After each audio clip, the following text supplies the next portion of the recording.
Hey guys, tonight we begin with the delightfully dysfunctional world of the ancient Greek gods, a pantheon so powerful, so dramatic, and so emotionally unstable.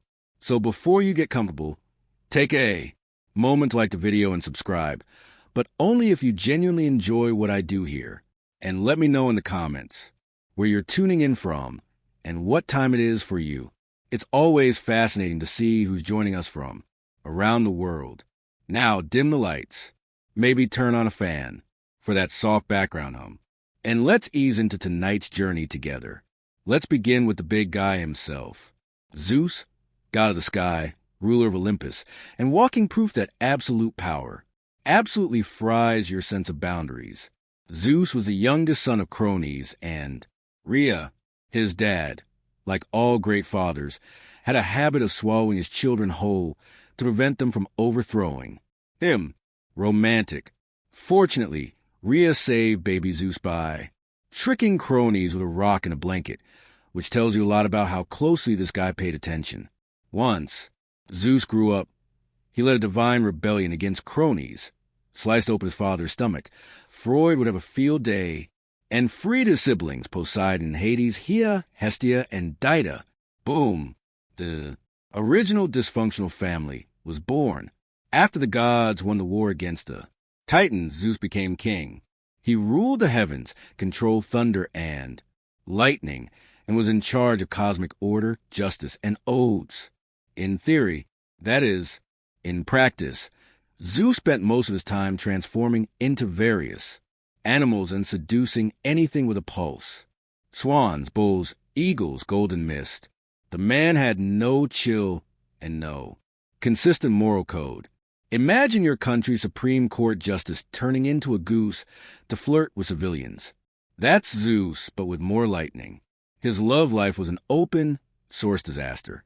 He married his sister, Hea, which went about as well as you'd expect. He had dozens of affairs with goddesses, nymphs, mortals, and probably one or two houseplants. The result, an overwhelming number of demigod children, many of whom had serious parental abandonment issues and accidentally founded entire mythologies. But despite all that, Zeus wasn't entirely chaotic. When he wasn't cheating or chucking lightning bolts at mortals who didn't offer proper sacrifices, he did act as the cosmic referee. He enforced oaths, upheld law, and occasionally punished people for being more arrogant than he was, which frankly took effort. Zeus was respected, feared, and constantly causing PR nightmares for Olympus. He had power, presence, and zero understanding of personal space. He was both protector and predator, judge and joke, the ultimate divine contradiction. Hea is technically the goddess of marriage, family, and childbirth, which is ironic because her own marriage is an absolute dumpster fire in a golden chariot. She's Zeus's wife, also his sister, because, mythology, their wedding was supposed to be the divine ideal of sacred union. Instead, it turned into a centuries-long soap opera filled with infidelity, revenge, and a shocking number of people turned into animals or trees or stone. Hera is powerful, the undisputed queen of the gods, but her power mostly expresses itself in one very specific way. Vengeance. Not on Zeus, of course. No, that would be too simple. Here's fury as laser. Focus on the women Zeus seduces. Well, let's be honest. Outright kidnaps and their unfortunate children. She once turned a woman into a cow, cursed another to only speak in echoes, and in one particularly cruel moment tried to kill baby Hercules with a pair of serpents. That was literally his baby. Hers, no. His still? Nope. It's hard to blame her entirely. Imagine being the goddess of marriage while your husband is out here inventing new forms of animal-based flirtation. But still, her divine coping mechanisms often included eternal curses and elaborate punishments. Therapy was a thing in ancient Greece, so revenge was the next best option. Yet, despite all that, Hea wasn't just a celestial grudge holder. She also protected women in childbirth, upheld the sanctity of marriage theoretically, and punished oaths broken by mortals. She had temples, priests, and a devoted cult. Following cities like Argos and Samos worshipped her as a major force of divine order. In short, Ha was the goddess you prayed to when your husband was faithful and the one who probably sent a plague when he wasn't. She's a fascinating paradox, the embodiment of female dignity and power, in a system that constantly humiliated her. Her story isn't just about jealousy. It's about a woman who was supposed to symbolize unity, while holding Olympus together with pure spite and decorative fury. Poseidon was a god of the sea, earthquakes, storms, and for some reason, horses. Because nothing says ocean god like a herd of galloping stallions. But hey, mythology, he was one of the three main brothers. Zeus got the sky, Hades got the underworld, and Poseidon got everything wet, which suited him just fine. He ruled over the vast oceans, commanded sea creatures, both beautiful and nightmarish, and wielded a massive trident, not just a pointy fork, but a three-pronged divine rage stick, capable of leveling entire cities. Poseidon was revered and feared in equal measure. Sailors prayed to him for safe passage. Fishermen made offerings.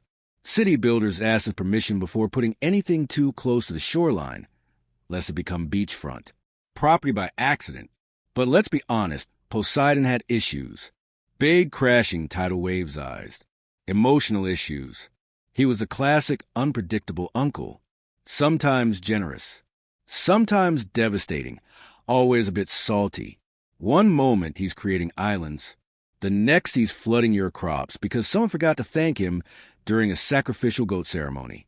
He once struck the ground so hard with his trident that he caused an earthquake just because he lost a city naming contest to Athena. Seriously, she gave Athens an olive tree. He offered a saltwater spring. The people chose olives. He chose vengeance.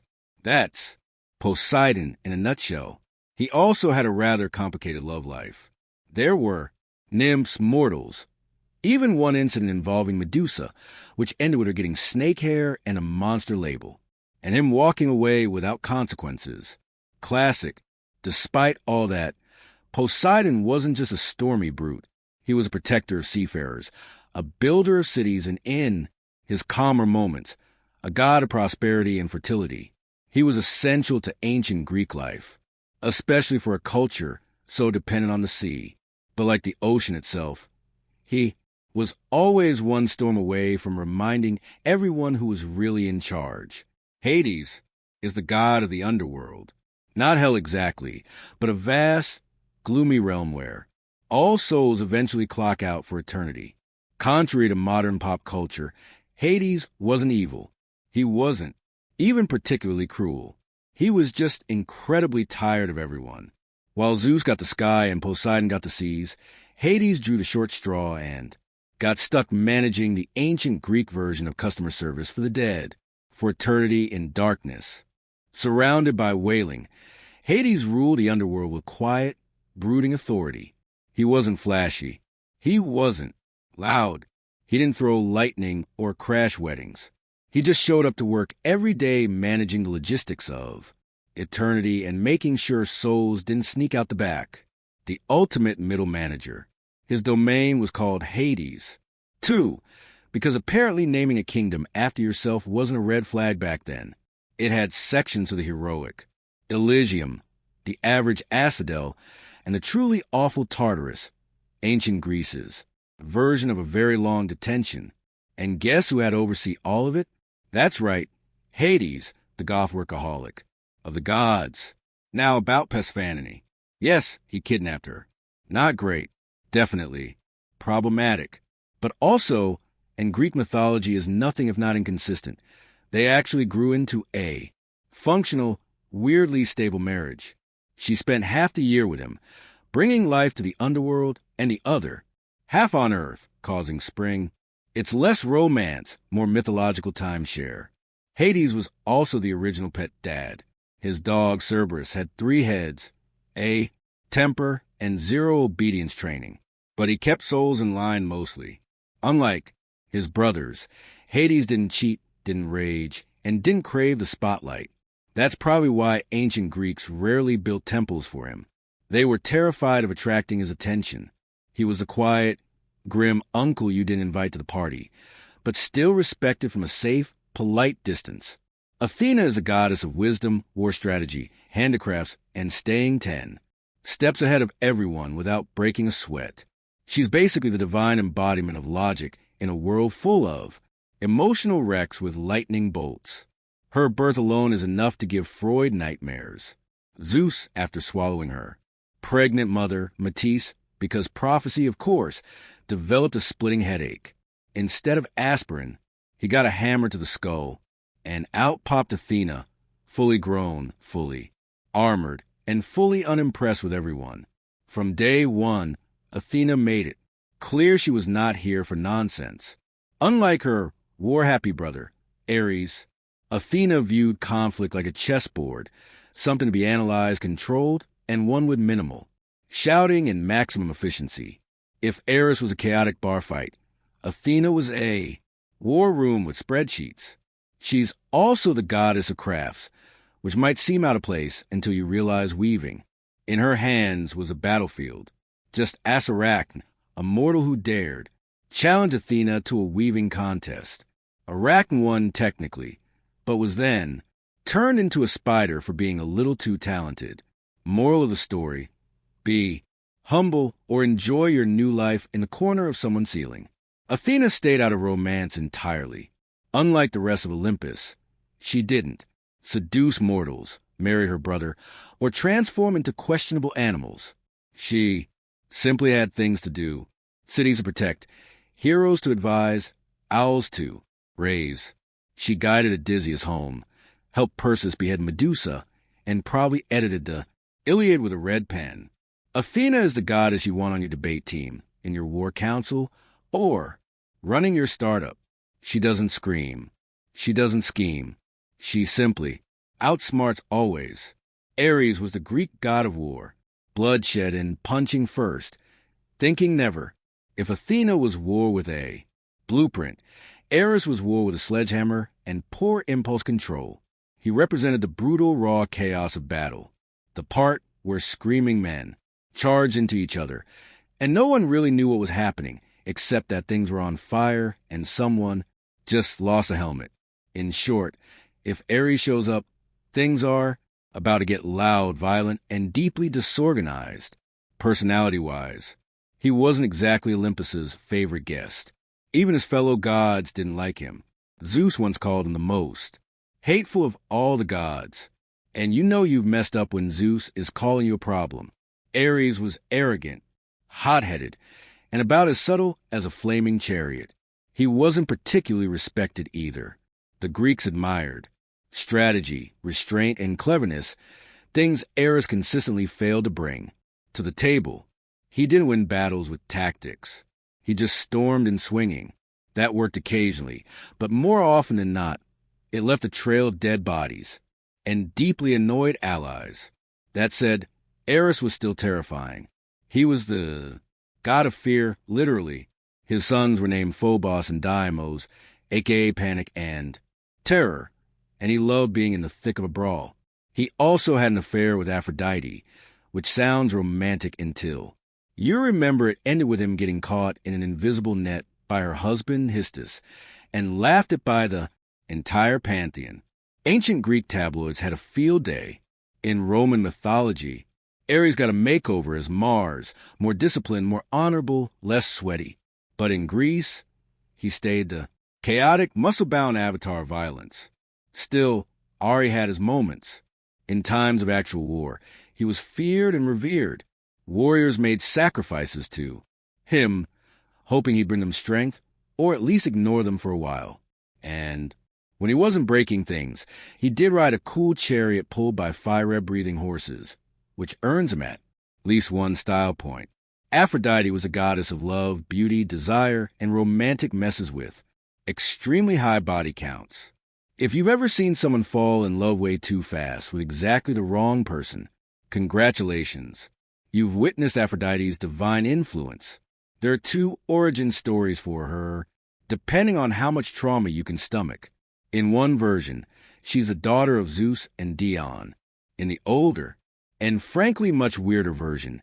She's born from a sea foam that formed when cronies chopped off Uranus's ungodly equipment and tossed it into the ocean. And yes, that's probably the least romantic origin ever assigned to the goddess of romance. Aphrodite was so stunningly beautiful that mortals and gods alike basically lost their ability to make good decisions in her presence. She had an actual magical belt, the cestus, that made her irresistible to anyone, which, let's be honest, is a mildly unfair advantage in the love department. Despite being the embodiment of desire, Aphrodite's own love life was complicated. She was married to Haristas, the hard-working god of fire, and blacksmithing, but she famously preferred the company of Ari, the god of war, which tells you everything you need to know about her taste in men. Their affair was exposed when Haristas trapped them mid-romance in a golden net and summoned the other gods to come take a look. Ancient Greece, where revenge and group humiliation were considered excellent conflict resolution. But Aphrodite wasn't all chaos and cheating. She had a softer side, too. She helped young lovers, presided over weddings, and brought beauty to the world. She was a goddess people prayed to before confessing a crush or try to charm their way out of something stupid. Still, she wasn't above starting wars. She's the one who offered Helen of Troy to Paris, sparking the Trojan War. Why? Because she wanted to win a divine beauty contest. Yes, really, an entire civilization. Burned because Aphrodite wanted a golden apple that said to fairest. She's the patron goddess of desire, not stability. Beautiful, intoxicating, and absolutely not interested in your relationship boundaries. Haristas was a god of fire, metalwork, craftsmanship, and being the only Olympian who actually had a job, while the rest of the gods were busy starting wars, chasing mortals, or throwing lightning like confetti. Histus was in the workshop, forging weapons, building palaces, and muttering under his breath. His origin story varies, but none of it is flattering. In one version, he's born deformed and, repulsed by his appearance, tosses him off Mount Olympus like unwanted luggage. In another, Zeus does the tossing after a family argument. Either way, the man falls from heaven, lands hard, and ends up with a permanent limp and probably some abandonment issues the size of Cree. Despite the rocky start, Hysus gets back to Olympus, not through forgiveness, but through leverage. He crafts Hea a magical golden throne, which surprise traps her. The gods beg him to return and free her. He agrees, but only if they let him back into the divine club. Negotiation nailed. Now back in Olympus, Hysus becomes a divine handyman. He forges Zeus's thunderbolts, Poseidon's trident, Achilles' armor, and pretty much every magical item anyone brags about. If it glows, flies, or explodes, Hysus probably made it while working unpaid overtime. And yet for all his brilliance, he was consistently disrespected. His wife Aphrodite, a sign not chosen, famously cheated on him with Ares. His family emotionally distant, to put it kindly. His co-workers constantly breaking the stuff he just fixed. But Histus never lashed out like Ares or schemed like Hea. His revenge was creative, elegant, passive-aggressive. Even that net he used to catch Aphrodite and Ares mid-affair. Artisan crafted and designed for maximum public humiliation. Practical and poetic. He's not glamorous. He doesn't sparkle. But he's the god who built Olympus. Literally, Histus is the unsung hero, the working-class deity of the gods, the patron of blacksmiths, artisans, inventors, and anyone who's ever screamed at a malfunctioning machine and then fixed it with duct tape and rage. Hermes is the god of travelers, commerce, thieves, messaging, and suspiciously fast-talking. He's a guy with winged sandals, a staff that probably came with no use, Emmanuel, and an energy that screams, "I've already eaten 3 olives and lied twice today." Unlike most gods, Hermes hit the ground, running, literally, on the day of his birth. He crawled out of his crib, stole Apollo's cattle, invented the lyre using a tortoise shell, and then returned to his cradle before anyone noticed. That's day 1. Most gods take centuries to cause that much chaos. Hermes needed about 6 hours. He's known as the messenger of the gods, but that's underrelling it. He didn't just deliver messages. He smuggled souls into the underworld, guided heroes through enemy territory, and probably invented the divine version of express shipping. If there was trouble, Hermes was already 2 steps ahead of it, leaving behind a suspiciously vague alibi and a charming grin. He also served as a god of commerce and trade because nothing says trustworthy marketplace energy like the same guy who oversees thievery. Hermes represented negotiation, persuasion, and morally flexible entrepreneurship. Basically, the patron saint of salesmen, travelers, pickpockets, and anyone who's ever bartered at a flea market. But he wasn't just a charming rogue. Hermes was loyal when it counted. He helped Odysseus outsmart Circe. He gave Perseus the tools to behead Medusa. He even guided souls to the underworld with surprising tenderness, proving that beneath all that mischief, he had a job he took seriously. Hermes also had a signature accessory, the caduceus, a winged staff with 2 intertwined snakes.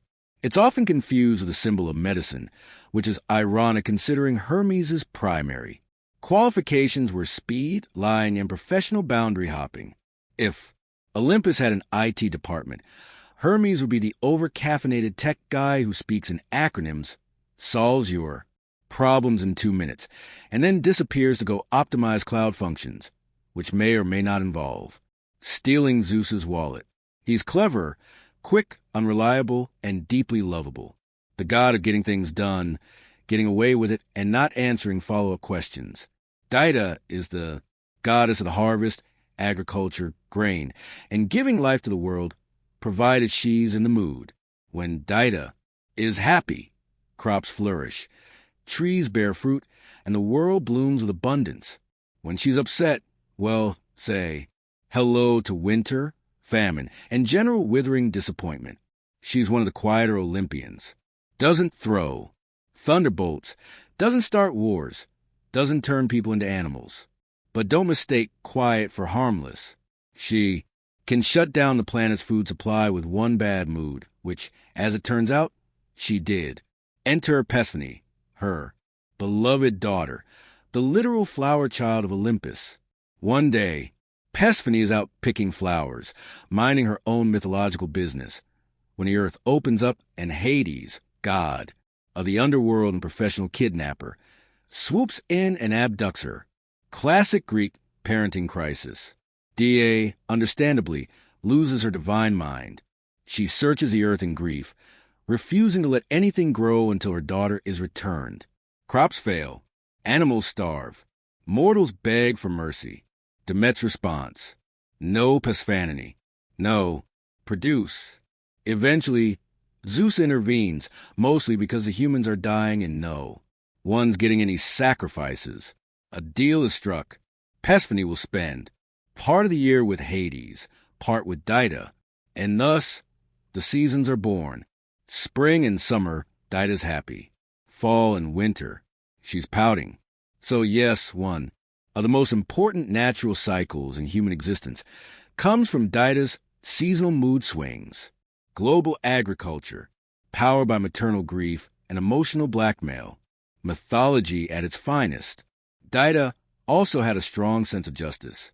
She once taught humans how to grow wheat and build civilizations, then turned around and burned a royal baby because the parents interrupted her mid-ritual.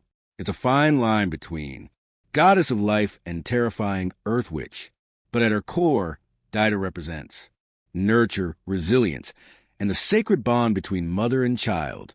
She brings life from the ground and takes it away just as easily. Dionysus is the god of wine, revelry, fertility, theater, madness, and those questionable decisions you make after your third glass of whatever he's pouring. He's the divine embodiment of YOLO, wrapped in ivy, slightly intoxicated and possibly summoning a panther. Born under very dramatic circumstances, Dionysus started life as a child of Zeus and a mortal woman, Semele. When Hera found out, because of course she did, She tricked Semele into asking Zeus to reveal his true godly form. Spoiler, it vaporized her. Zeus, ever the problem solver, stitched the unborn, Dionysus into his thigh, and carried him to term. Yes, thigh pregnancy. Greek mythology, where nothing is weird enough to question. Dionysus grew up wandering the earth, spreading wine, making gaping chaotic joy and mild existential dread. He was followed by a rowdy entourage of satyrs, maenads, and woodland party crashes, a traveling circus of ecstasy and potential property damage. His worship wasn't just about fun and grapes. Dionysian rituals involved letting go of your identity, your inhibitions, and sometimes your clothes. His festivals were wild, immersive, and often involved masks, theater, and very questionable decisions under the stars. Think Burning Man, but with divine consequences. But Dionysus wasn't all fun and fermented joy. He had a temper, a very theatrical one. If you mocked him, refused his worship, or interrupted his vibe, things got weird. One king who banned his cult was driven mad and dismembered by his own people. Another was turned into a dolphin. He didn't do light punishment. He did statement punishments. Yet he was also deeply compassionate, especially to outcasts, misfits, and those outside polite society. He gave comfort to the broken, voice to the silenced, and occasionally transformed people into divines, which is probably symbolic of something. Dionysus is the paradox of divine liberation and chaos. He's joy and destruction, art and madness. The god who blesses you with creativity one moment and has you dancing barefoot in a vineyard the next, questioning your life choices. Artemis is the goddess of the hunt, wilderness, wild animals, and the moon. She's also the goddess of no, I will not explain myself, and yes, that was a threat, often depicted with a bow in one hand and zero tolerance in the other. Artemis is one of the few Olympians who didn't need thunderbolts or love. Potions. She had precision, discipline, and a pack of divine wolves. Twin sister to Apollo, Artemis arrived in this world in typical overachiever fashion. She helped deliver her own brother shortly after her own birth. From that moment forward, she was done with men. She swore off marriage, romance, and anything remotely resembling emotional vulnerability.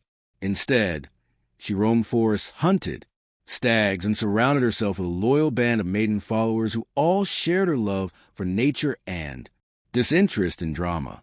Artemis is best known for her purity, not in a Victorian fainting couch way, but more in the touch me and I turn you into a deer way.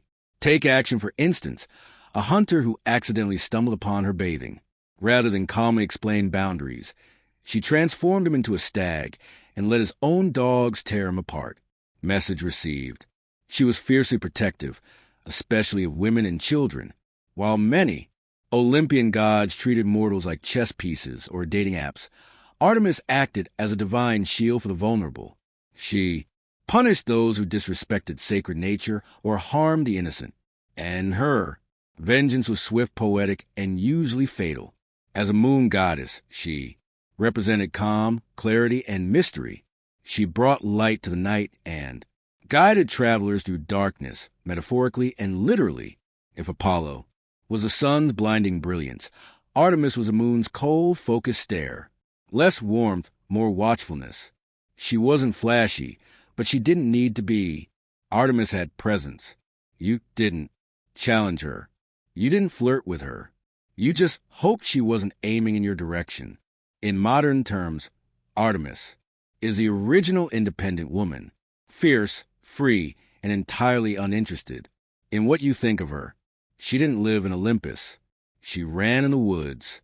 Apollo is the god of the sun, music, prophecy, healing, poetry, archery, and honestly, at this point, just assume he put his name on every job opening on Mount Olympus. If the gods had LinkedIn, Apollo's profile would crash the site. Twin brother of Artemis. Apollo is the shiny, radiant poster child of Olympus. Golden hair, golden lyre, golden chariot. He's the reason we have daylight, according to Greek myth, as he literally drove the sun across the sky every day in a flaming chariot. No, pressure if you're running late. But beneath all that brilliance lies a lot. 7. Feelings. Apollo is dramatic. He's emotional. He's the guy who sings ballads after a breakup and then curses the person who rejected him, literally. Ask Daphne. She turned into a tree just to get away from him. Apollo mourned her loss, then turned her into a sacred symbol and wore her leaves as a crown, because that's healthy. He's also the god of prophecy, which means he technically knows things will end badly and still gets upset when they do. Classic overachiever energy. He established the Oracle of Delhi, where priestesses, fueled by divine madness, mumbled poetic riddles that somehow explained everyone's destiny. Very user-friendly. Apollo had a complicated relationship with love. He chased several mortals, was rejected by most, and reacted with varying degrees of poetic overkill. When a Spartan prince named Hyacinus died, during a discus game, possibly from Apollo's own poorly thrown disc, he was so distraught he turned the boy into a flower, which is sweet if you ignore the blunt force trauma part. Despite all this, Apollo was also a healer. His son, Asclepius, became the god of medicine, and Apollo himself could cure plagues or cause them, depending on how offended he felt that day. In short, Apollo was brilliance wrapped in insecurity, power, dress in poetry, and charm with a short fuse. The kind of god who'd write you a love song and then shoot you with an arrow if you didn't clap. Hestia is the goddess of the hearth, home, and domestic peace, which is ancient Greek for the only Olympian who didn't cause weekly international incidents. She was the eldest child of Crones and Rhea, and also the first to be swallowed, whole by her charmingly paranoid father. Later, she was the last to be vomited, back up when Zeus overthrew him, which means technically she's both the oldest and youngest Olympian. Yes, Greek mythology is a fun house. Mirror of logic. Unlike her more chaotic siblings, Hestia chose peace. She didn't participate in power struggles, didn't throw curses, didn't sleep with mortals, and didn't even throw shade. She was offered a throne on Olympus, shrugged politely, and gave it up to Dionysus. Why? So she could tend the eternal flame and not get dragged into family drama. Queen behavior. She presided over the hearth, the center of every home, temple, and city. Wherever there was a flame burning for warmth, food, or ritual, Hestia was there in spirit. No temples in her name, no scandalous myths, just a quiet presence that made everything else work. The original background essential. She was also the goddess of hospitality. In a world where shelter and food meant survival, she represented the sacred duty of caring for guests. Invoking her meant your fire would stay lit, your bread wouldn't burn, and hopefully your relatives would leave on time. And unlike most Olympians, she didn't go around turning people into animals, inanimate objects, or ironic morality lessons. Hestia didn't need revenge. She had a well-swept floor and inner peace. Because of her, every meal began and ended with an offering. Every city had her flame burning in its heart. And every prayer circle probably had someone whispering, "Thank you for not being a handful." If the gods were a dysfunctional office, Zeus would be the CEO with boundary issues, Athena the overqualified strategist, Dionysus the HR violation, and Hestia would be the calm office manager, keeping the coffee warm and the lights on while everyone else argued about whose temple caught fire. Hestia reminds us that there's power in stillness, value in simplicity, and sometimes the most essential figure is the one who doesn't demand attention, but holds everything together. Persephone is one of the most fascinating figures in Greek mythology, a goddess with a split personality written directly into the seasons. She's the bloom of spring and the chill of death, life and decay, flower crown and iron throne. She's the daughter of Dita, goddess of the harvest, which already puts her in the realm of life and fertility. But then, things took a turn, as they often do in Greek myth, when Hades, lord of the underworld, saw her picking flowers and decided, wife material. He abducted her straight into the underworld. No discussion, no coffee. First, Dido naturally was devastated. She scoured the earth, and when no one told her where Persephone had gone, she shut down agriculture entirely. The result, global famine and an angry mob of hungry mortals. Eventually, Zeus intervened, not out of fatherly concern, but because no one was sacrificing anything while starving. A compromise was reached. Persephone could return if she hadn't eaten anything in the underworld, which of course she had. 6. Pomegranate seeds, just enough to legally bind her to a part-time gig in the land of the dead. Thus began her dual role, half the year on earth with Dido, ushering in spring and summer, the other half with Hades in the underworld, giving us fall and winter. The ancient Greeks invented seasonal. Depression was a myth, but here's where things get interesting. Over time, Persephone embraced her role as queen of the dead. She wasn't just a sad, kidnapped flower girl. She became a ruler, calm, firm, and quietly powerful. Mortals prayed to her for mercy, for safe passage, for understanding the balance between life and death. She represents transformation, not just seasonal, but emotional. The shift from innocence to strength, from being taken to taking control. Persephone is the goddess of duality. She walked through flowers and bones with equal grace. She's the reason flowers bloom and the reason they wilt. Before Psyche was even old enough to understand the word goddess, she was being compared to one.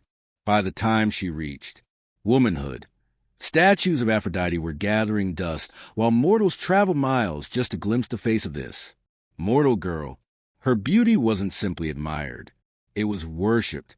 Entire crowds treated her as if she were Aphrodite, reincarnated in flesh and bone. People whispered that she must be divine, that no mortal woman could look like this by accident. But for Psyche, all the reverence fell hollow. She walked through cities and villages like a phantom, adored but untouched, celebrated but alone. No one dared to approach her with true affection. Men looked at her like a living painting, flawless, silent, untouchable. Even her family, though proud, grew uneasy. Her 2 sisters had married. Noble men begun families and lived the kind of grounded, warm lives that Psyche herself craved. But no suitor would dare to court a girl believed to be a rival of Aphrodite. And therein lay the danger. You see, the gods weren't fond of competition, especially Aphrodite. Watching her temples grow silent while mortals laid garlands at the feet of a mere girl made the goddess burn with divine rage. To her, Psyche wasn't a beautiful child. She was an insult carved into flesh. Yet Psyche knew none of this. She spent her days walking gardens alone, speaking to no one. She never felt a lover's touch or heard a whispered vow in the dark. Her beauty had become a curse, one that distanced her from the only thing she truly wanted, a soul that saw her, not just her face. She would stand by her window at dusk, watching the horizon fade and thinking, perhaps this was her fate, to be loved by all, but held by none. No priest, no oracle, no stranger ever offered an answer until one day someone did. But it wasn't a man, it wasn't a priest, and it wasn't a mortal. It was a goddess, and she wasn't offering love. She was demanding revenge. On Mount Olympus, beauty was more than vanity. It was power, and no one wielded it like Aphrodite. She was a goddess of desire, of seduction, of divine charm. But lately, her temples echoed with emptiness. Her statue stood lonely beneath the sun. Why? Because mortals now knelt before a human girl, Psyche, as if she were the new goddess of love. To Aphrodite, this wasn't just offensive. It was treason. The goddess watched from her celestial perch, her envy twisting into hatred. She had destroyed kings for less. How dare a mortal girl steal her worshippers? How dare she exist as a living insult to divine beauty? And so, Aphrodite did what goddesses do. She summoned her son, Eros. Now, Eros wasn't just any deity. He was a god of love, yes, but not the soft, tender love mortals wrote poems about. No, Eros dealt in chaos. He sparked passion where there should be none. He made kings fall for swindlers, queens for slaves, enemies for each other. His arrows didn't ask for permission. They shattered logic, loyalty, and sometimes entire empires. Aphrodite's command was simple. Make Psyche fall in love with the most hideous, vile creature on earth. Something monstrous. Something beneath even the worms. Let her feel what it's like to be mocked. By love, Eros, ever the obedient son, accepted, bow slung over his back, quiver full of divine arrows. He descended to the mortal realm under the cover of moonlight. He found Psyche asleep in her chamber, candle light flickering across. Her features like water. She was beautiful, too beautiful. And Eros, who had pierced 1,000 hearts, felt his own skip a beat. This wasn't right. This wasn't part of the plan. Still, he reached for his arrow. But in his distraction, something went wrong. His hand slipped. The arrow pricked his skin. Just a drop, but it was enough. The god of love had just fallen victim to his own power. And in that moment, fate shifted, for Eros would no longer be his mother's weapon. He would be Psyche's silent protector. But neither of them knew what price the gods would demand for this forbidden affection. And Aphrodite would not forgive betrayal. Os vanished before Psyche could stir from her sleep. The wound from his own arrow still warm on his skin. He had pierced countless hearts, but never once had he fallen prey to his own game. Now, with every beat of his heart, he felt a longing he didn't understand, a need to protect her, to cherish her, to hide her from the cruel eyes of Olympus. But protection came with sacrifice. He couldn't tell her the truth. If Aphrodite discovered he had disobeyed her, worse, that he had fallen in love, there would be no mercy. Not for him, not for Psyche. So Eros made a quiet vow. He would love her from the shadows. Meanwhile, Psyche's life grew stranger by the day. No suitors came. Her beauty, once a spectacle, now seemed cursed. Whispers of divine punishment swirled through the kingdom.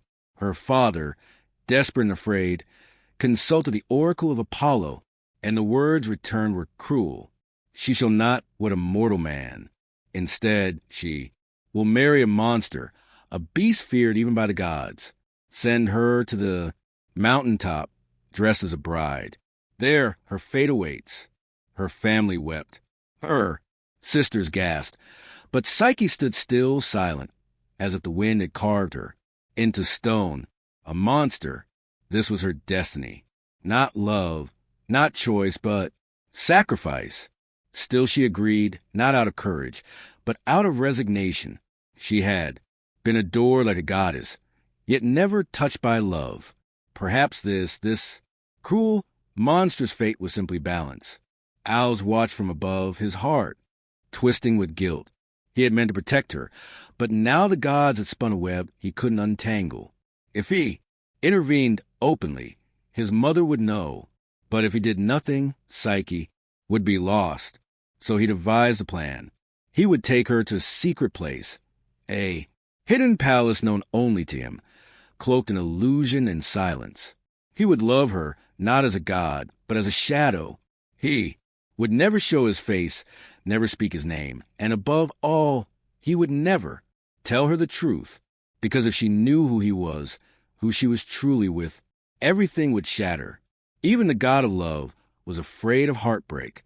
The wind was soft but strong as it carried Psyche away from the mountain peak. She had expected cold rock and gnashing teeth. She had braced for a monster's roar, but instead silence, gentle, surreal silence. When she opened her eyes, she was no longer on the mountain.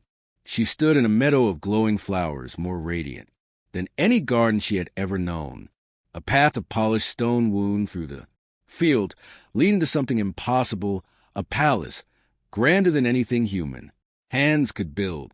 Its pillars shimmered like moonlight on water. Its halls whispered her name without sound. Psyche stepped through the threshold, expecting fear but finding peace. Servants she couldn't see guided her. Hands, wash her feet, placed robes upon her shoulders.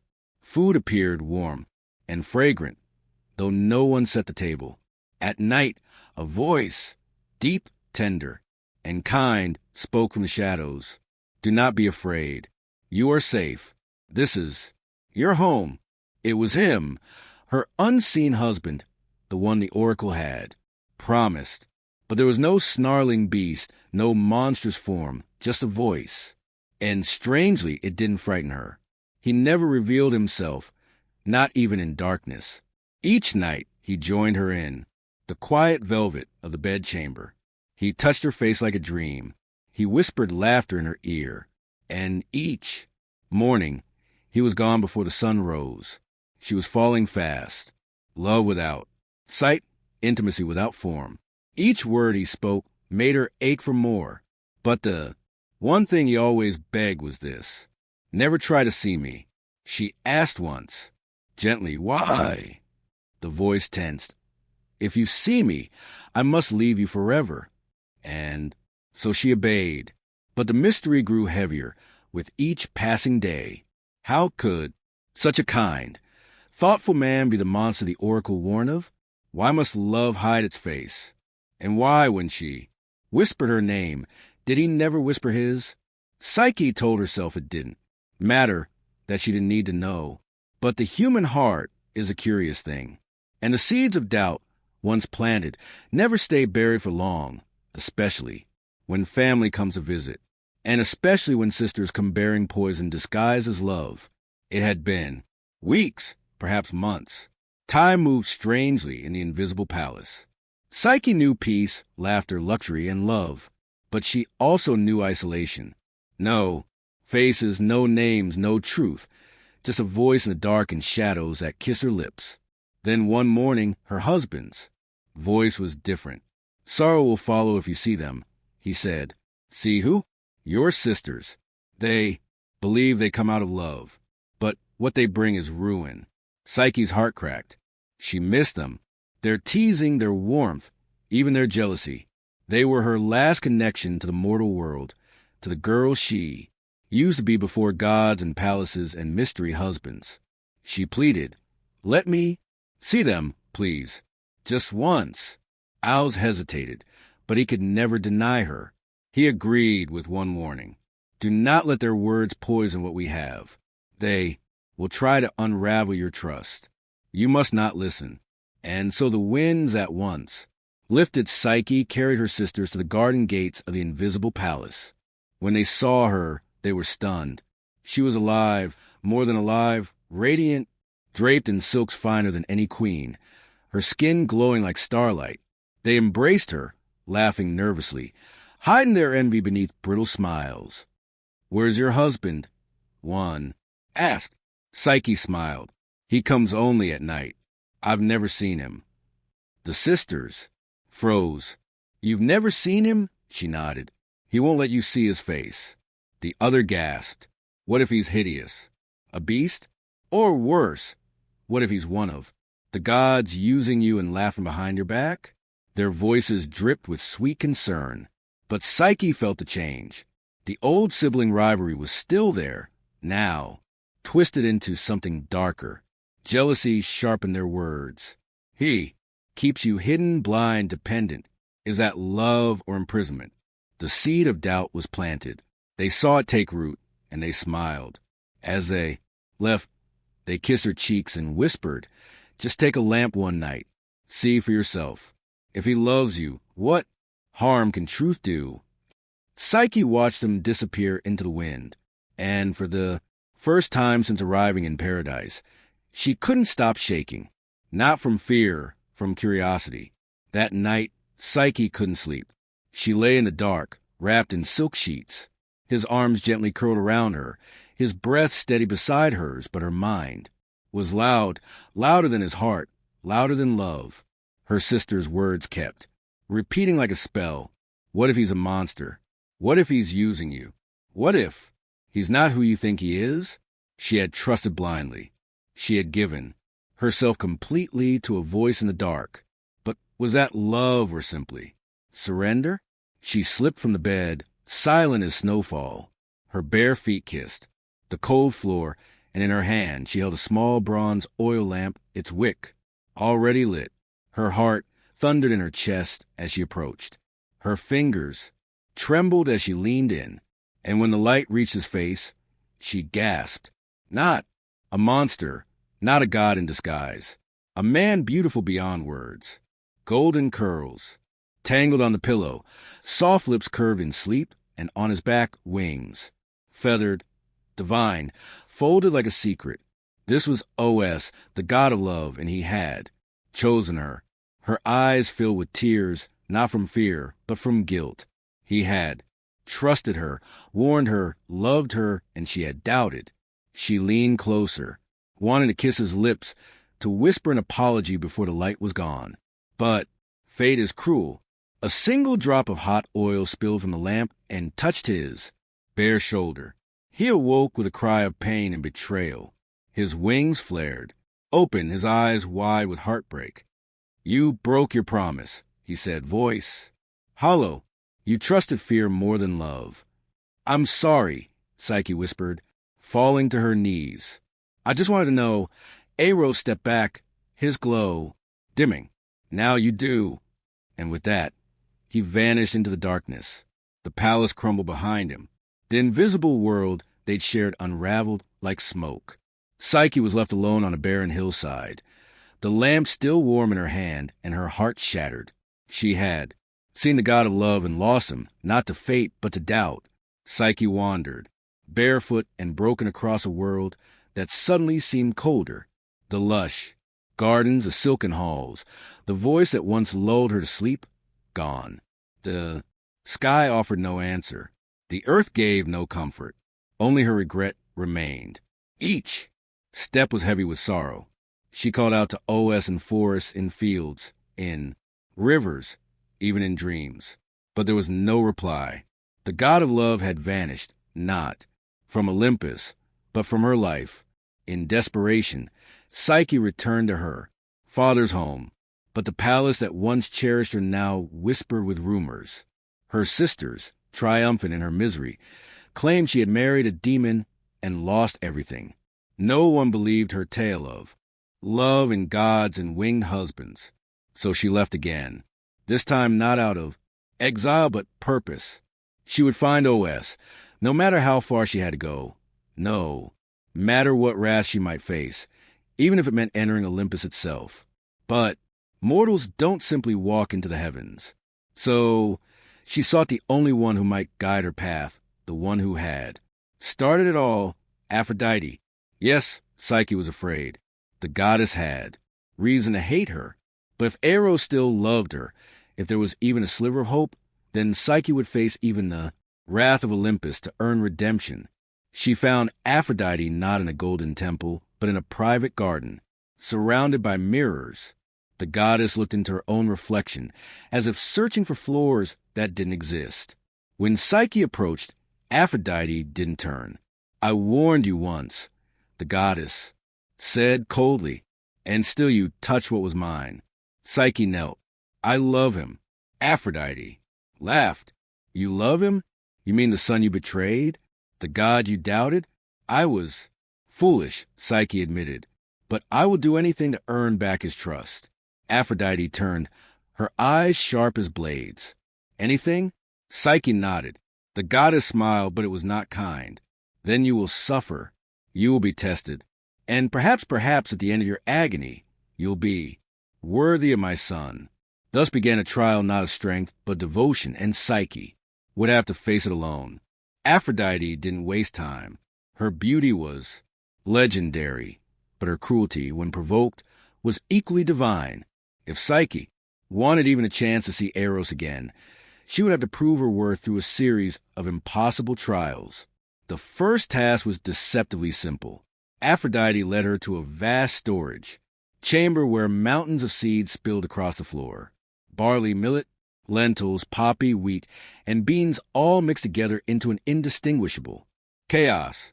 By nightfall, Aphrodite said with a yawn, separate them, every grain, every seed, into its proper pile. If you fail, you'll never see my son again. Then she left, humming to herself. Psyche stared at the impossible task. Even 1,000 hands wouldn't be enough to sort such a mess in a day. She knelt anyway and began, picking seed after seed, her fingers shaking. Minutes passed like hours. Her eyes blurred. She wasn't even a fraction of the way through. But the gods are always watching, and so are their creatures. Unseen by Psyche, a line of ants had been watching her toil. Not just any ants. These were sacred to Dida, goddess of the harvest. Perhaps they pied the girl. Perhaps they were moved by love. In a sudden flurry of motion, hundreds of tiny legs raced across the floor. The ants formed living rivers, dividing the seeds with shocking precision. In minutes, the chaos became order. Barley to one side, lentils to another, millet in neat pyramids. It was like watching nature itself rewrite the laws of time. When Aphrodite returned at dusk, she was met not with failure, but perfection. She narrowed her eyes. "You had help," she snapped. Psyche bowed her head. "I only did what I could." Aphrodite's lips twitched with something between anger and amusement. She hadn't expected the mortal girl to complete the task, much less with grace. But no matter. There were still many more trials to go, harder ones, deadlier ones. This was only the beginning, the goddess warned. If you want to see Eros again, you'll need more than luck. And yet Psyche, exhausted, sore, but standing, nodded. "I'll do whatever it takes." Because love, true love, was worth more than divine comfort or mortal pride. And Psyche's war had only just begun. Psyche barely had time to rest before Aphrodite handed her the second task. This one even crueler in its design. "See that river down there?" the goddess asked, pointing to a winding stream glinting beneath the afternoon sun. "It runs beside a meadow where wild rams graze. Their wool is made of gold. Bring me a tuft of it, just a handful. But do try not to die." She smirked and vanished, leaving Psyche to face what she knew was more than a simple chore. These were no gentle creatures.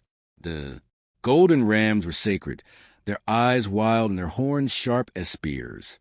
They were known to gore anything that entered their field, tearing intruders apart without warning. They glittered like treasure, but guarded it with rage. Still, Psyche climbed down the hill and approached the field. She crouched by the reeds, heart pounding, watching the creatures roam. Their hooves cracked against stones. Their growls echoed low and primal. There was no way she could survive entering their territory in daylight. She sank to her knees, tears welling, fear clawing at her resolve. But once again the world watched. A quiet whisper drifted through the tall grass. A soft voice like reeds swaying in. Rhythm. It was a spirit of the river, an old presence bound to the stream. "Do not interfere while the sun is high," the spirit murmured. "The rams rage under daylight, but when twilight falls, they rest in the shade. Wait and then gather the wool from the thorny branches where it has snagged. No beast will miss it." Hope returned. Psyche waited. Hours passed. The golden rams one by one wandered into the trees and settled into slumber. As darkness fell, she crept forward, quiet, careful, and found tufts of golden fleece tangled in brambles and bark. By moonlight, she gathered the wool and returned to Aphrodite, who narrowed her eyes at the shimmering handful in Psyche's palm. "You live again," the goddess muttered, curious. But Psyche said nothing. No pride, no gloating, just silent strength because love had taught her something even the gods had forgotten. Courage grows quiet, but endures. And though Aphrodite was not finished testing her, Psyche was far from finished fighting. Aphrodite was growing. Frustrated, Psyche had survived tasks meant to crush her, using nothing but determination and a strange, unshakable luck. The goddess's smile was gone now, replaced by cold calculation. And so, for the third trial, she gave Psyche an errand that should have ended her story for good. Fetch me water, she said, not from a well, not from a stream, but from the river Styx itself. Psyche paused.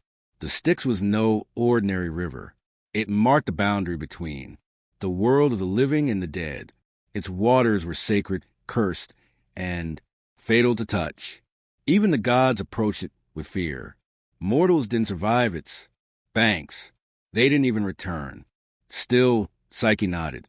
Her journey led her to the edge of a cliff so steep it seemed carved by the hands of titans.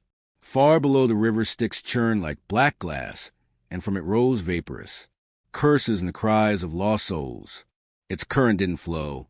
It coiled like a living serpent. Worse still, guarding the river were monstrous winged beings, centuries of the underworld. They swooped and screamed at anything that moved, claws sharp enough to tear bone from flesh. There was no way down, no path forward, no hope. She collapsed. Beneath a rock ledge, clutching the crystal vial Aphrodite had mockingly handed her. Just a sip, the goddess had said, enough to show you tried. But then a shimmer, a high-pitched hum, filled the air, and from a crack in the stone emerged a tiny creature, an eagle, massive by bird standards, regal and golden-eyed, sent by Zeus himself, the eagle of thunder and kings. Without a word, it took the vial from Psyche's hand, spread its wings, and soared down the deadly cliff. The centuries shrieked, but dared not attack, for even death respected Zeus's command.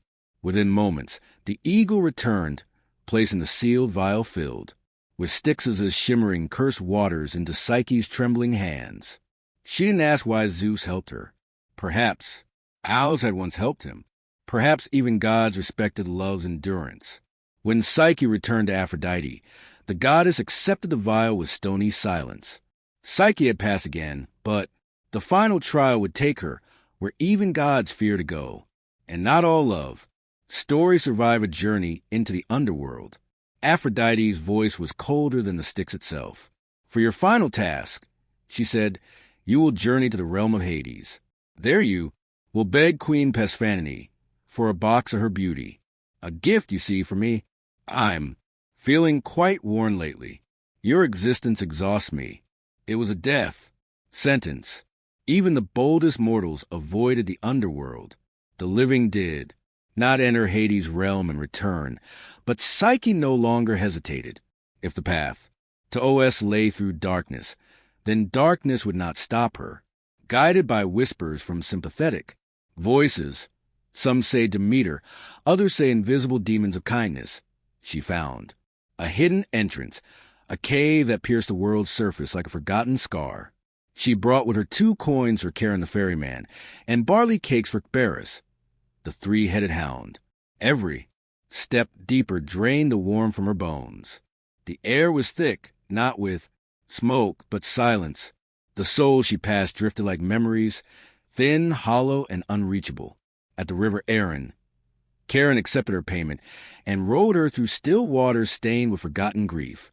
When Cerberus appeared, snarling at the threshold of Persephone's palace, she fed him the cakes.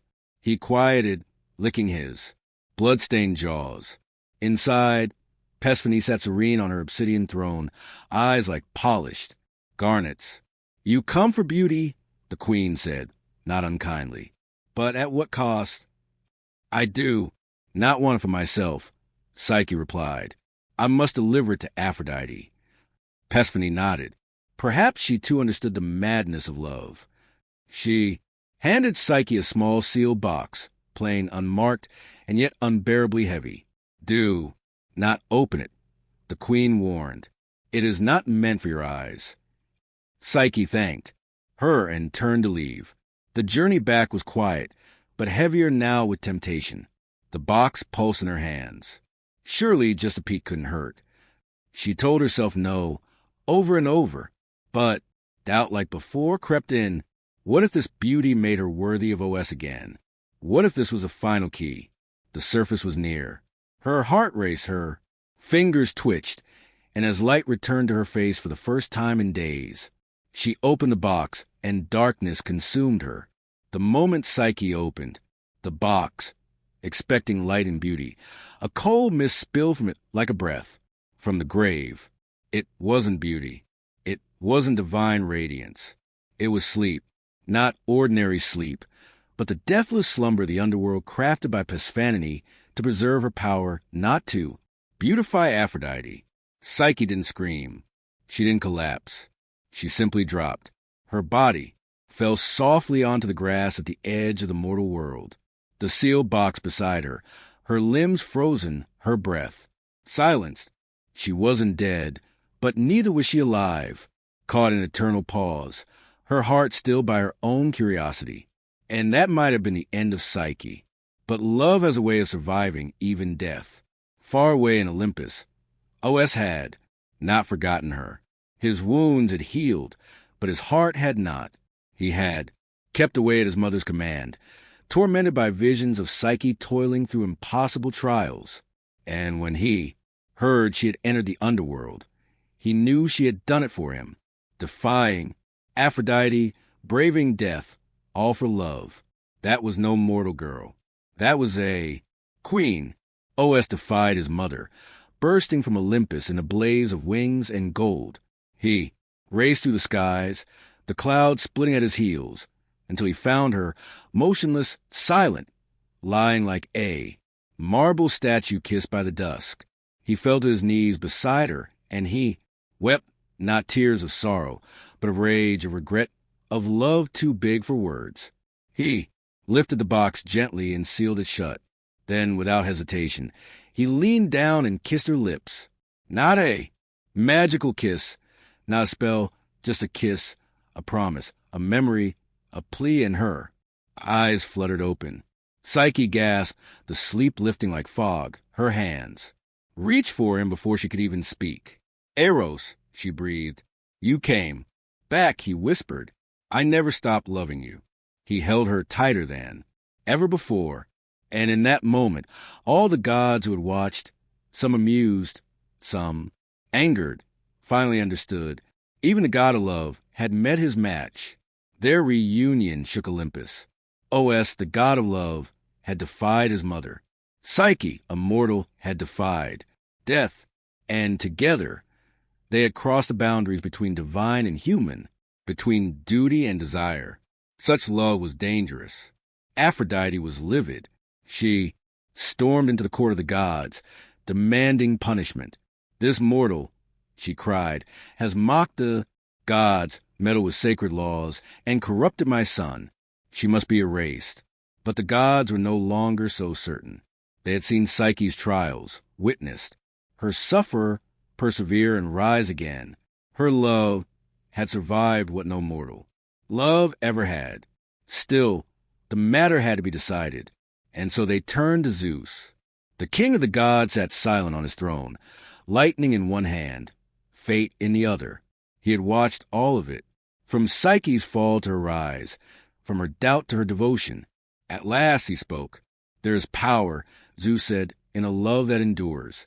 Aphrodite opened her mouth to protest, but he raised a hand. You have tested her. She has passed more than any mortal I have ever seen. She is not unworthy of Olympus. She is proof that even mortals can love like gods. Then he turned to OS and Psyche. You want to be together, truly forever? They both nodded. Then so be it. With a flick of his hand, Zeus summoned a goblet filled with ambrosia, the drink of the gods. He offered it to Psyche. Drink, and you will no longer be mortal. Your heart will beat with eternity. Your soul will live among us, but your trials will not be erased. You will carry them as we all carry the stories that shape us. Psyche took the goblet. Her hands didn't tremble. She drank. Warmth spread through her, not burning but blooming. Her senses expanded. Her heartbeat slowed, then deepened like a bell tolling across centuries. And just like that, she was divine. No longer mortal, no longer less. OS took her hand, and in front of all Olympus, they were declared husband and wife. Love, for once, had not ended in tragedy. It had been crowned. The moment Psyche drank the ambrosia, the transformation was complete. not just in body, but in spirit. Her skin shimmered with divine radiance, her eyes now holding galaxies rather than tears. The gods who once scoffed at her mortal blood now watched in awe. For the first time in Olympus's long memory, a mortal had earned her place among them, not by bloodline, but by devotion. She was no longer Psyche the girl, or Psyche the beautiful. She was now Psyche, the immortal, a goddess in her own right. Even Aphrodite, who had once cursed her, could no longer deny what stood before her. A woman who had faced death, temptation, betrayal, and isolation, and still chosen love over pride. Still, the goddess of love wasn't quick to forgive. But Eros, ever his mother's son, and yet fiercely Psyche's husband, stepped forward. "She is no rival to your beauty, mother," he said gently. "She is something else entirely, the soul that understands love." And in that moment, the tension melted, not completely, but enough. Aphrodite's silence was her surrender. Zeus proclaimed her goddess of the soul. Psyche, whose very name in Greek meant both soul and breath of life. Her trials had shaped her not into a statue of perfection, but into the embodiment of what love endures. A great feast was held on Olympus. Nectar flowed like rivers. Stars danced in celebration, and even the fates smiled at the story they had once woven in whispers. Psyche stood by OS, no longer uncertain or afraid. She was equal. She was divine. Together they watched the skies above and the mortal world below, guardians of love and the soul's journey. And from their union, a daughter was born, hid one, goddess of pleasure and delight, symbol of joy, born from a union of love and soul. Where once Psyche had walked among thorns and shadows, she now danced in eternal light, not because she was perfect, but because she had loved, fallen, suffered, and risen again. She was proof that even mortals, even the broken-hearted, could reach the heavens one trial at a time.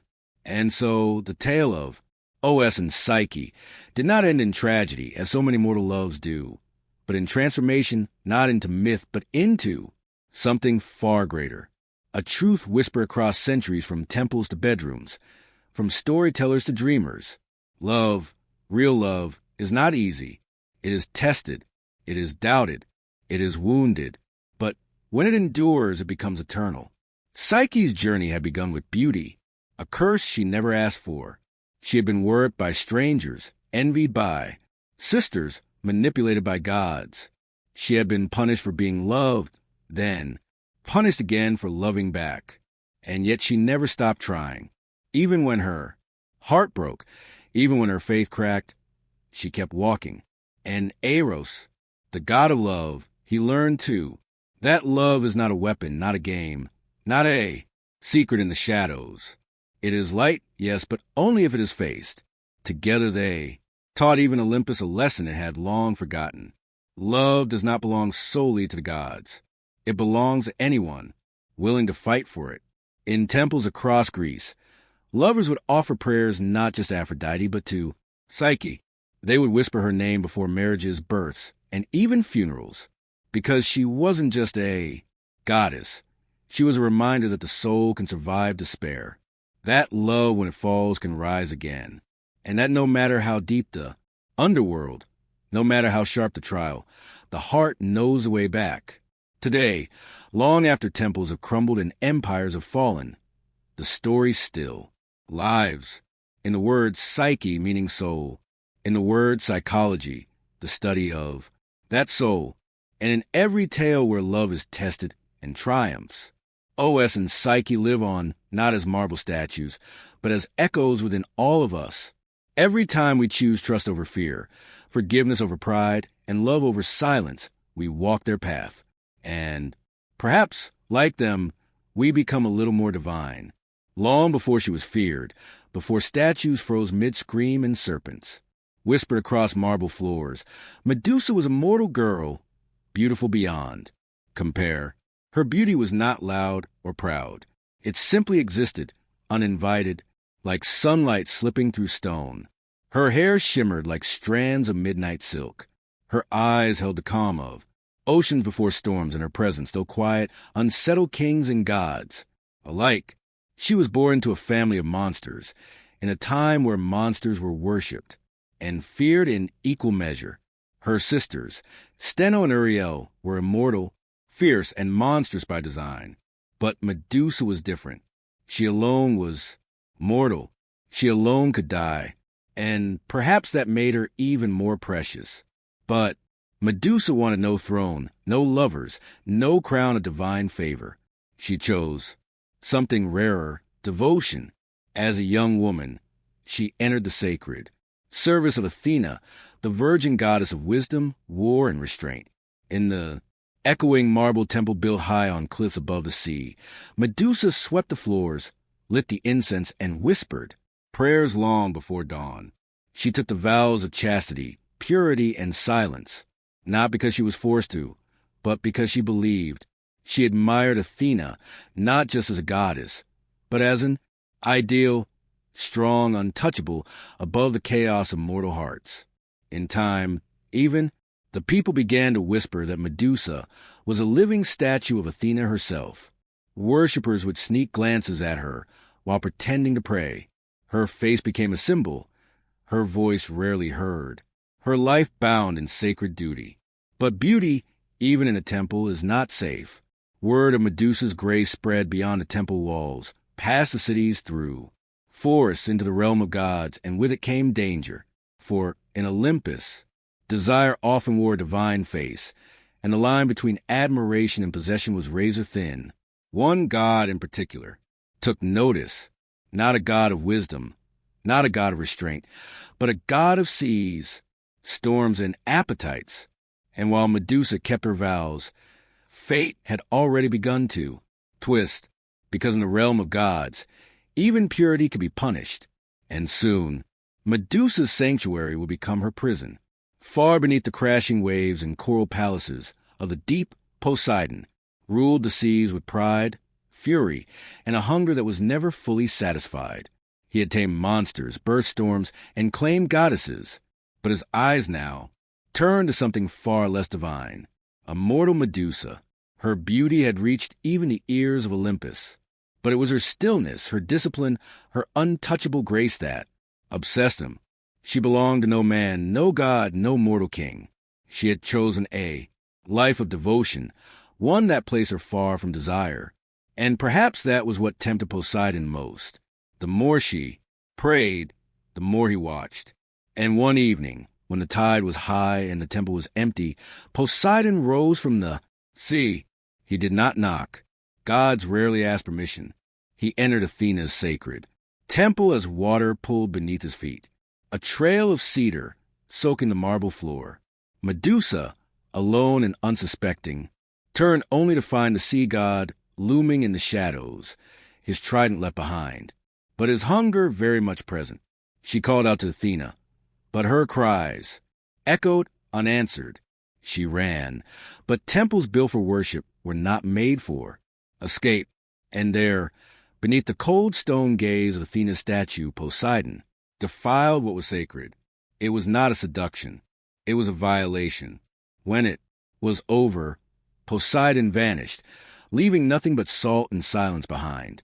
Medusa, broken, curled beneath her goddess's image, waiting for justice, for comfort, for anything divine. But gods are not always just. When Athena returned to her temple and saw the desecration, her fury was absolute. But not at Poseidon, at Medusa, whether out of pride, denial, or divine law. Athena blamed her priestess for allowing the temple to be defiled. Whether she saw Medusa as complicit or simply inconvenient didn't matter. The purity of her sanctuary had been broken. And so the goddess of wisdom passed judgment, not on the god who had violated, but on the mortal who had been violated. Because even in myth, power protects itself. And Medusa, once a symbol of sacred beauty, would now be transformed into a warning no one could ignore. The temple floor was still stained with cedar when Athena returned. The incense had long burned out. The silence was heavy, and at its center, Medusa knelt in shame, her head bowed beneath, the unblinking gaze of her goddess. But Athena's eyes were not filled with pity. They burned with fury, for her temple, her sanctuary of reason, discipline, and virgin purity had been defiled. And though Poseidon had violated sacred ground, it was Medusa who bore the blame. To Athena, there could be no forgiveness. Gods never apologized, and temples never forgot. The punishment had to be symbolic, eternal. She stepped down from her statue's pedestal and stood over Medusa, who trembled, confused, awaiting mercy from the very goddess she had worshipped for years. But mercy was not given. Instead, Athena's voice echoed like thunder between marble walls. You have brought shame into my house. Let the world see what becomes of beauty that invites destruction. With a single gesture, she reached down and touched Medusa's forehead. The transformation was immediate. Golden hair turned to writhing serpents, their hissing a cruel mimicry of whispered prayers. Her skin lost its warmth. Her gaze became a weapon. Her eyes, once soft with sorrow, now held a terrible power. Anyone who looked into them would turn to stone. Not enemies, not invaders, anyone. It was not a punishment of protection. It was isolation, a curse disguised as defense. Medusa cried out, her voice no longer human. Her tears, once salt water, now dried before falling. Her breath became still. Her reflection shattered mirrors. And worst of all, she could no longer look at another soul without destroying it. Athena did not weep. She did not turn away. She simply watched as her priestess, once beautiful and devout, became something else, entirely a monster. The temple doors closed behind Medusa as she fled into exile, her cries echoing through the hills. No home, no temple, no sisters, no prayers, just stone trails in her wake. And from the cliffs of Olympus, Athena returned to her throne unmoved. For in the eyes of the gods, punishment need not be fair, only lasting, and Medusa's face would last longer than memory. Banished from temple and city, Medusa wandered into the wilderness, alone, cursed, and feared. Her steps carved a trail of stone across the land, each accidental glance at a passing creature, turning it to lifeless marble. Birds mid-flight, deer in the brush, even insects that dared meet her gaze. Frozen forever in silence, she sought refuge where no man would follow, in the distant lands beyond rivers and ruin, to a bleak wind-swept island at the edge of the world, a place untouched by gods or mortals. There she built no shelter. What use was a roof when the stars offered no comfort? What use were walls when her enemies had once been her protectors? The cave she entered was already half filled with statues, long-forgotten warriors, beasts, or perhaps even fellow wanderers who met her eyes for a moment too long. And so began her second life, not as a priestess, but as a pariah. Medusa no longer wept. Tears belonged to the girl she once was, the girl who believed in justice, who offered incense, to Athena, who thought love could be earned through loyalty. That girl had died on the temple floor. In her place stood something else, not a monster, but a woman shaped by betrayal. Her serpents whispered to her in dreams, not in words, but in instincts, warnings of intruders, echoes of approaching footsteps. Her hair had become her guardians, her eyes, her curse, her soul, a flickering memory. She began carving the walls of her cave with images, faces, hands, the temple she once served. Even her sisters, her memories were fading, and stone was all she had left. Occasionally, heroes would come, lured by stories of cursed maiden or tempted by the challenge of slaying a beast. They believed she was evil, that by killing her they might rise in glory. But none of them returned. They underestimated her, not just her power, but her pain. And yet, with each death, Medusa felt less like a victim and more like the very monster the world imagined. Her humanity had not died, but was fading, and the gods, they had already looked away, far from Medusa's cave, in the bustling city-states and sacred temples of Greece. Her name began to change. No longer spoken in mourning, it passed from mouth to mouth like a warning, distorted, retold, and reshaped. Medusa, the Gorgon. Medusa, the cursed. Temptress. Medusa, whose gaze turns men to stone. Her past as a devoted priestess, a mortal girl who served the gods, was buried beneath myth. In its place rose a monster's tale, a creature with serpent hair whose eyes held the wrath of the underworld. They didn't tell Poseidon's violation. They didn't mention Athena's cruel punishment. The gods' roles were edited out, smoothed over by priests and poets who preferred their gods spotless and their monsters clearly marked. Children were warned to obey their parents, or Medusa would come in the night. Soldiers carve her image onto shields, not to honor her, but to mock her. Her face became a symbol of fear, a cautionary tale, and yet her image spread. Artists painted her on pottery. Her twisted silhouette danced across mosaics. Her snarling face was carved into temple walls, not in reverence, but as a weapon, used by the very gods who had cast her out. Medusa from exile could only feel the weight of their words. She didn't ask to become legend. She didn't ask to be feared. She had simply survived, and survival to those in power is threatening. On the mainland, some whispered of her as more than a monster. Old women in mountain villages left offerings near caves, murmuring that Medusa protected women who had been hurt. They didn't fear her. They pied her. They called her guardian of the wronged. But these voices were soft, and the roar of hero myths drowned them out. Medusa remained hidden, unaware of how deeply her name had split, monster to some, martyr to others. What she did know was this: no matter how far she hid, they would keep coming. Men with swords and shining armor. Men who thought killing her meant glory. Men who had never cared who she was, only what she had become. And somewhere a new challenger was already being born. A boy who would grow into a man, a hero, and her final visitor. While Medusa lived in exile, her legend spreading like wildfire. A boy named Perseus was born to a different kind of silence, a prison of prophecy.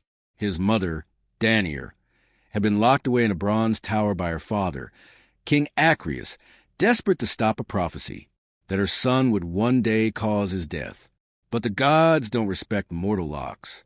Zeus came to Danaer not with love, but as golden rain, slipping past walls and warnings. From that divine encounter, Perseus was born. When the king discovered the child, he dared not kill a son of Zeus directly. So he cast mother and infant into the sea, sealed in a wooden chest, a quiet execution, wrapped in cowardice. But the sea, ruled by Poseidon, carried them not to death, but to refuge. They washed ashore on the island of Serapos, where a fisherman took them in. Deer raised Perseus in hiding, teaching him strength, humility, and the silence of survival. She never spoke Zeus's name. She never told her son what kind of god had sired him. Years passed. Perseus grew into a sharp-eyed young man, clever, strong, but untested. And then came the king of Serapos, Polyctes. He wanted dire for himself. Perseus stood in the way. The king, feigning kindness, invited Perseus to a feast. Each guest was to bring a gift. Perseus, poor and proud, brought nothing. Polyctes sneered. Then bring me the head of Medusa. Laughter followed. It was meant to humiliate him. But Perseus, stung by pride and unaware of the truth behind the name, accepted. The gods watched with interest. Athena, perhaps still nursing guilt over what she'd done to Medusa, saw an opportunity. She would aid this boy, not for justice, but for balance. She and Hermes came to Perseus in dreams, whispering guidance. 1 hour, 31 minutes, and 4 seconds. They gave him tools, winged sandals to fly, a polished shield like a mirror, an adamantine sword, and the helm of Hades to vanish from sight. But no gift came. Without purpose, Perseus had been chosen not just to kill a monster, but to complete a myth, one that began not with him, but with a girl alone in a temple Praying to gods who never listened, Perseus set off with divine tools it is, side and the weight of a king's challenge on his shoulders. But finding Medusa was not as simple as crossing. Land or sea, her location had been buried by time, hidden even from the gods who had cursed her.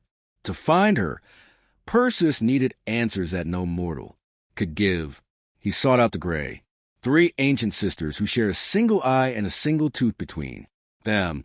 They were older than gods, draped in shadow and spite, living in the void, between light and nightmare. They knew where Medusa slept, for they were her kin. Perseus didn't beg. He didn't plead. He waited until one of the sisters passed the eye to another and snatched it from their hands.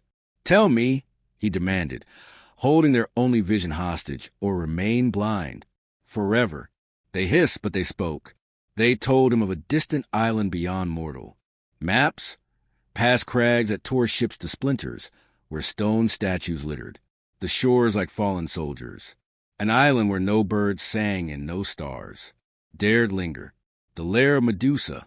And so Perseus flew, sandals slicing through clouds, heart pounding, not with fear but anticipation.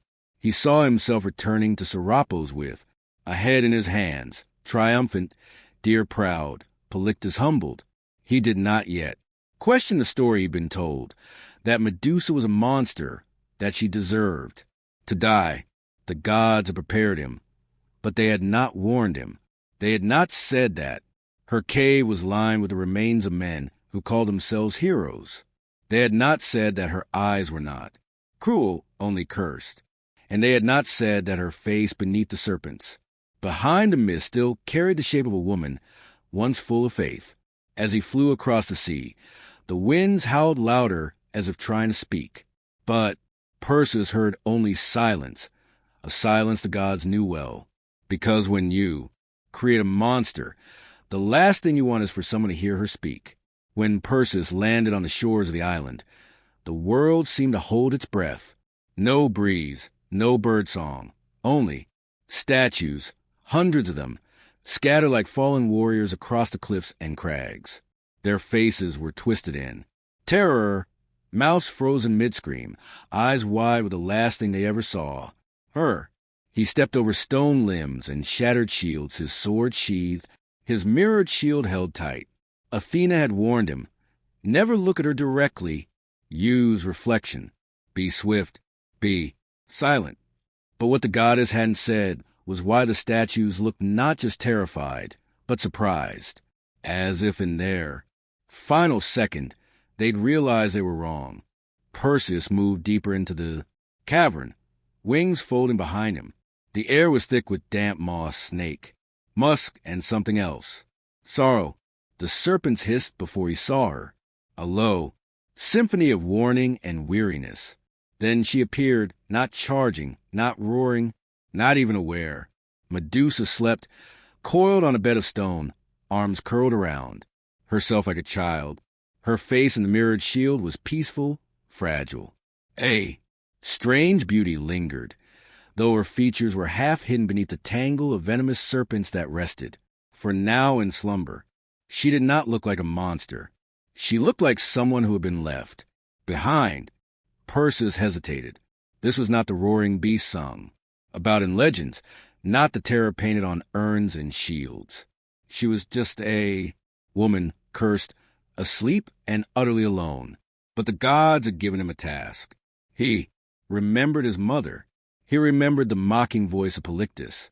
He remembered glory. And so he raised the sword, his eyes fixed on the mirrored shield.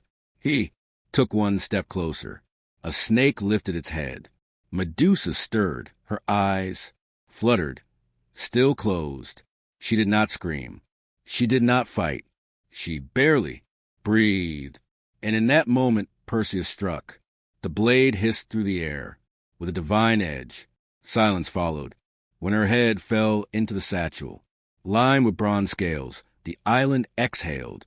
The curse was done, or so he thought, because you can kill a body but not a story. And Medusa's story was just beginning. Perseus didn't linger. With Medusa's head sealed in the enchanted satchel, its gaze still potent even in death. He rose into the sky, sandals beating against the clouds, but the silence of the island clung to him. Not a silence, a victory, something colder. The head still pulsed with quiet power, though, severed, it was not lifeless. The snakes writhed, tongues flickering, sensing the world beyond the bag.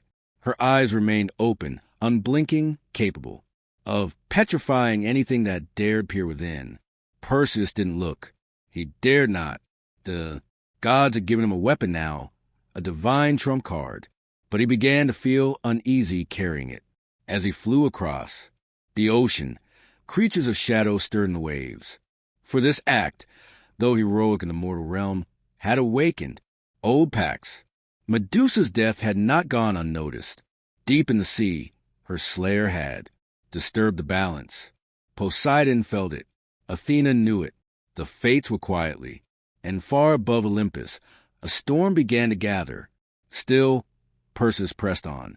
His thoughts were consumed with what came next. He would return to Serapis.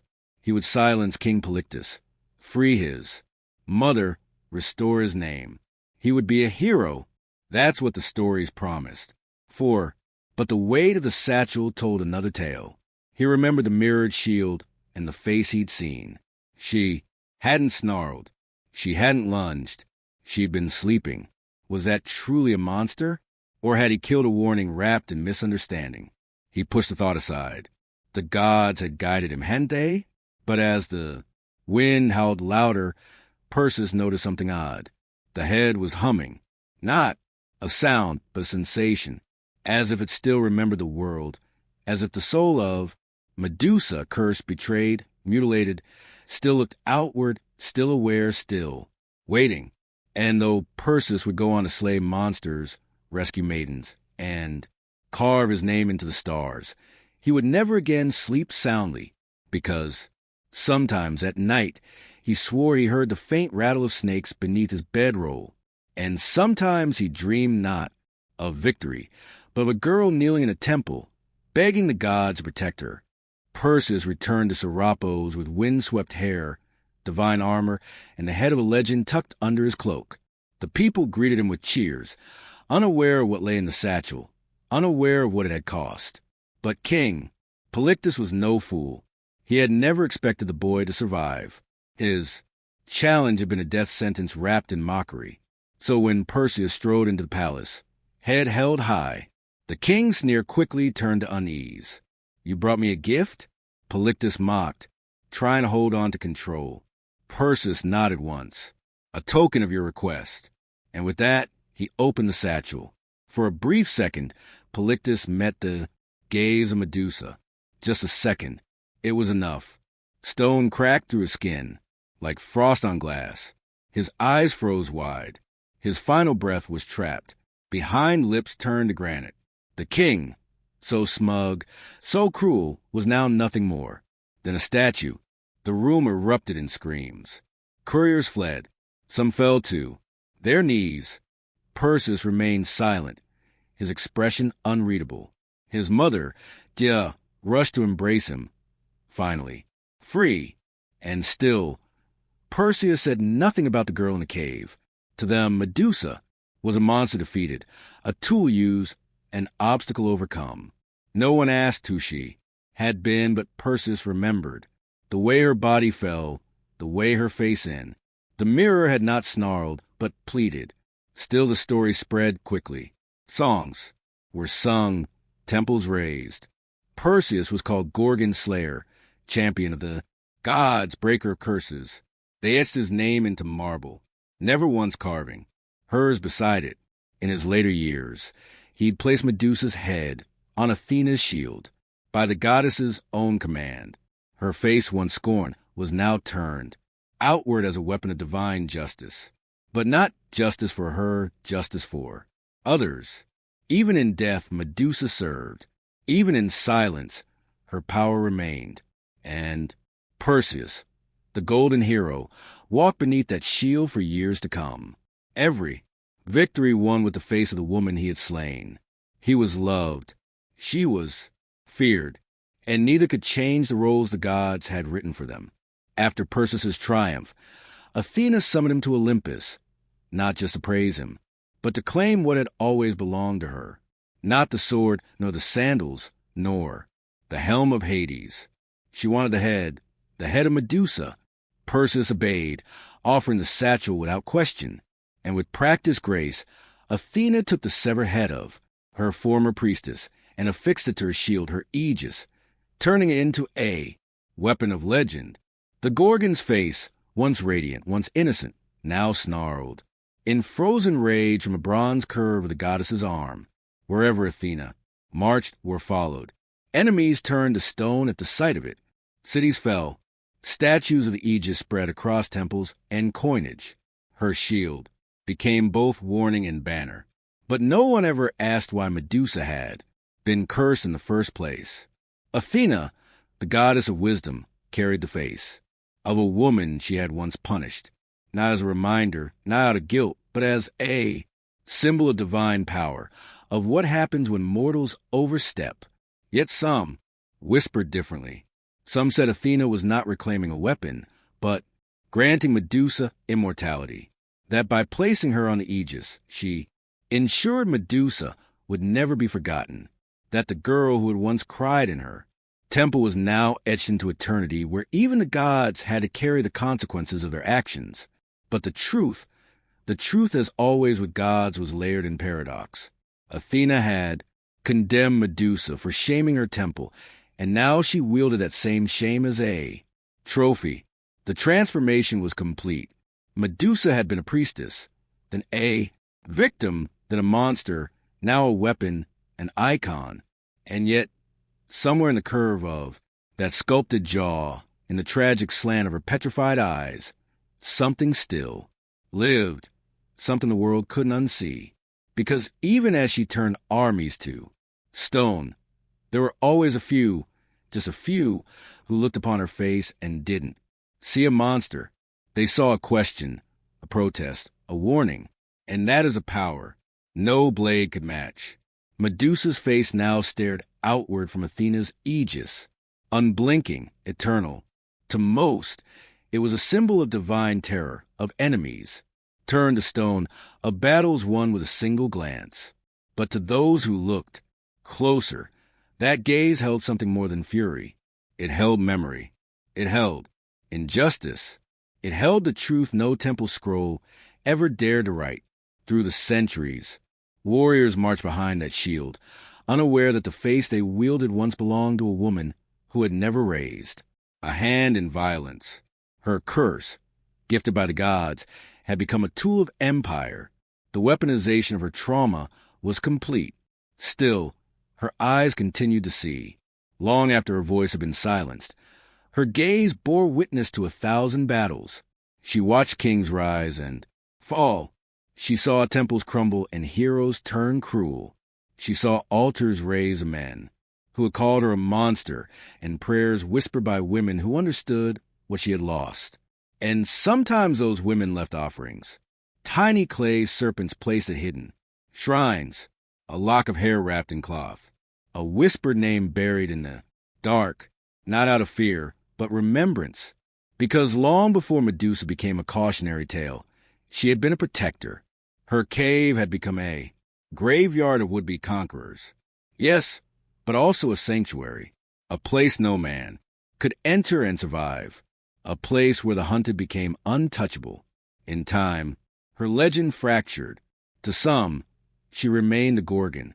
To others, she became something else entirely, a symbol of resistance, a goddess of wrath and wounded justice, a spirit that stood between the powerless and the predators. Her myth bent and twisted as myths do, but the core remained. A woman wronged, a woman reshaped by pain, a woman whose story had been stolen, but whose stare could never be taken away. And so her gaze endured across paintings, sculptures, shields, coins, and dreams.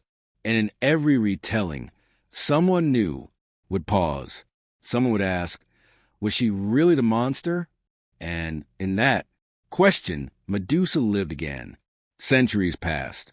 Empires crumbled. New gods rose. and fell. But Medusa endured not as flesh and blood, but as symbol and shadow. Her face, chiseled into marble and cast in bronze, migrated across cultures.